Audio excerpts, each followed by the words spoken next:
Can an LLC be a sole proprietorship? No. An LLC and a sole proprietorship are two separate business structures. A sole proprietorship has only one owner and no legal separation between the owner and the business. This means the owner is personally responsible for all debts and liabilities. An LLC, on the other hand, creates a separate legal entity.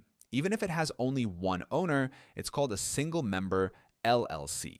This structure provides liability protection by separating your personal assets from your business obligations, something a sole proprietorship does not offer. For tax purposes, a single-member LLC is often treated like a sole proprietorship, with profits passing through to the owner's personal tax return. But legally, the LLC is still distinct and offers stronger protection. Zen Business can form your single-member LLC, so you get liability protection without complicated paperwork. The link is in the description.